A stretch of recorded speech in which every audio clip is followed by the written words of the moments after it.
আওয়ামী লীগ তার রাজনৈতিক দল নাই, এটা সম্পূর্ণ দেউলিয়া হয়ে গেছে। ওর কোনো সংগঠন নাই, শক্তিশালী না। এখন তো রাষ্ট্রযন্ত্র দিয়ে দল চালায়, সরকার চালায়। অনেক লোক বলে যেটা এখন আওয়ামী লীগ নাই, এটা এখন পুলিশ লীগ হয়েছে।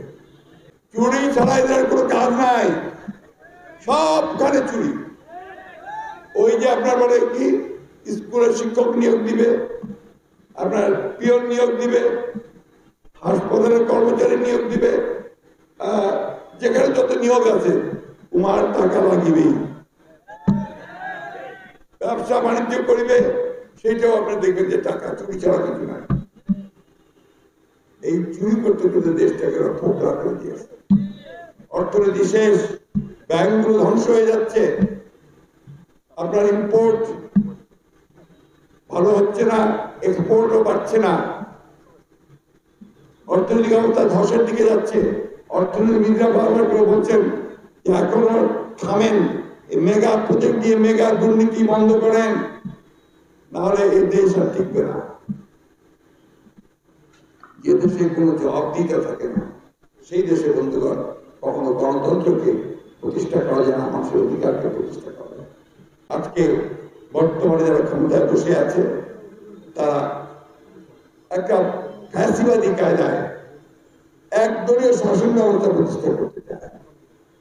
একবার ৭৫ সালে বাকশাল করেছিল একদলীয় শাসন, এখন আবার তারা ওই একদলীয় শাসন প্রতিষ্ঠা করার জন্য সর্বপ্রথম যে কাজটা করেছে, নির্বাচনী ব্যবস্থাকে তারা ধ্বংস করে দিয়েছে। নির্বাচন থাকলেই না বিরোধী দল আসবে বা অন্যান্যরা আসবে, নির্বাচন ব্যবস্থাই থাকবে না। কারোর উপর নির্ভর করে কিন্তু আপনারা গণতন্ত্র আনতে পারবেন না। নিজের পায়ের উপরে নির্ভর করতে হবে, নিজের শক্তির উপরে নির্ভর করতে হবে। এটা সবচেয়ে বড় কথা। অমুক করে দেবে, অমুকে করে দেবে না, আমাকে নিজেকেই আন্দোলনের মধ্যে দিয়ে চাপ সৃষ্টি করে জনগণকে সঙ্গে নিয়ে এই সরকারকে বাধ্য করতে হবে যে একটা সত্যিকার অর্থেই একটা নিরপেক্ষ অবাধ নির্বাচন দেওয়ার।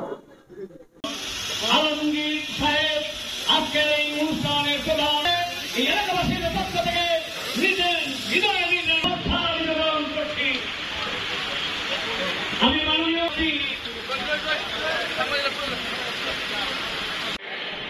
আমাদের সমাজ ভালো থাকবে, যাতে আমাদেরকে সমাজ গঠনে আহ্বান জানাচ্ছি।